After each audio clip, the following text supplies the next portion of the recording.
There's no doubt when it comes to another way to create a passive income, having a YouTube channel is a great option.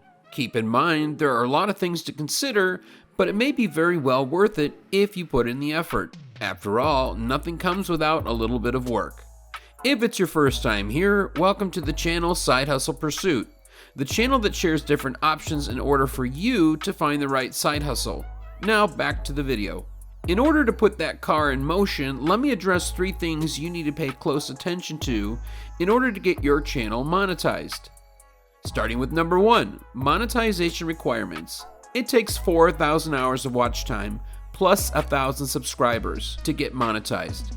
It sounds like a tough feat, but it can be done. According to YouTube, you've got a 12-month window to make it happen. So, to be part of the partnership program, if the criteria isn't met, no dice. Monetization is what most YouTubers are pushing for. And now that you know these requirements, we can head on to number 2. Content. Just like blogs, if your YouTube videos don't have appealing content, your viewers won't stick around.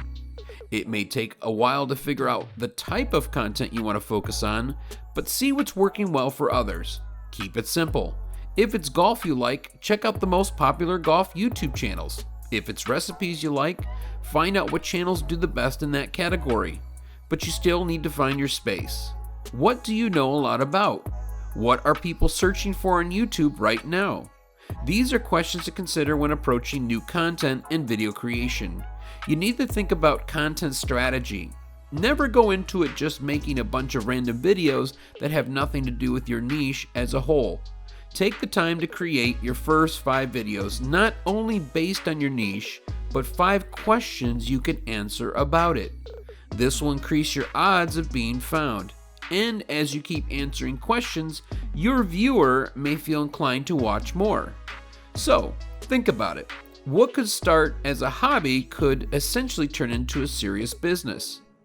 You've began creating videos. Your content is getting to be more stellar, and when up for monetization, you pass. That doesn't mean you're done making videos once you've reached that bar. It may now mean you'll work a little harder to create more content that keeps them coming back. One important thing to note is pay close attention to which videos start doing well. This will help determine your new content in going forward. If I had a recipe website and one video was starting to do super well, I would need to consider different ways of creating more content that was similar to that video. It's actually easy to do.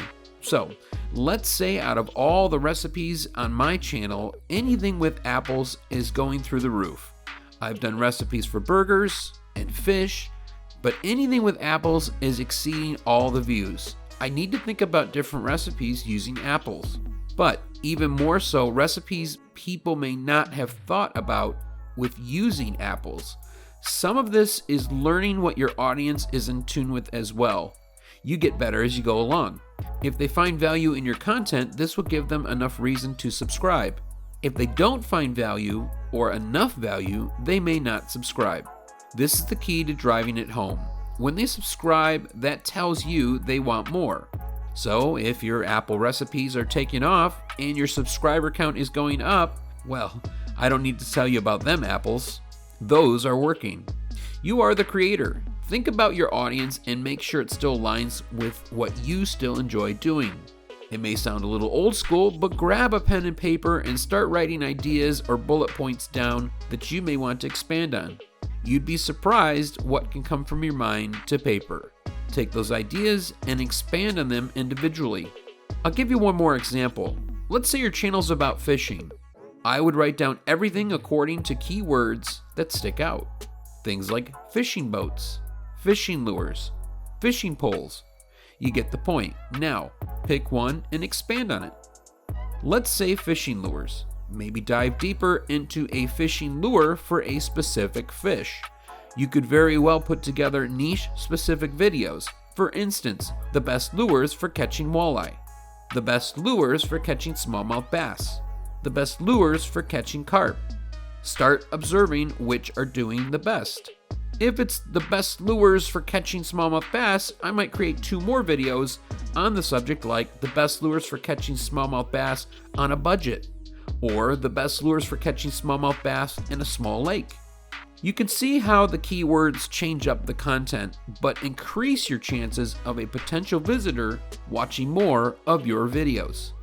Important to note, YouTube Analytics is important to understand. You can easily visit your YouTube Analytics tab inside the YouTube Studio. Your returning viewers and new viewers can be seen there, and that's where you'll get a better idea of your video performance. Don't wait to get partnered to take the time to understand what goes on the back end. Stay focused on making the videos and love the process. If you're doing it for the money, you may be doing it for all the wrong reasons. This is not to discourage you, but the money will come if it's what you enjoy.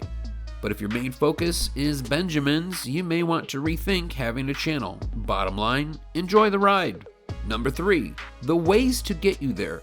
There are many ways to reach where you are going. Of course, besides the 4,000 hours of watch time and content, how are you fishing for subs? You can upload videos like the ones you're watching now. You can also use live streaming as an option, or you can go ahead and use YouTube Shorts. Let's break it down for each one. The first one mentioned is just uploading videos. Don't add things to your videos for the sake of adding watch time. Your audience will know, and worse yet, leave your channel if they're bored. YouTube will know this, and at some point you may not even be in the recommended videos. This could make it difficult for you to come back with driving content. Your overall goal is to keep good quality content flowing consistently. The next thing you need to do is live stream. This could help you achieve 4,000 hours of watch time. As long as your hours are set to public, according to YouTube, your accumulated hours can count toward the YouTube Partnership Program requirements. This is definitely an option, but make sure when you go live, you know what you want to talk about. Maybe you even have little notes on the side for a reference point. Whatever it takes to get you there faster, as you want to use all your options.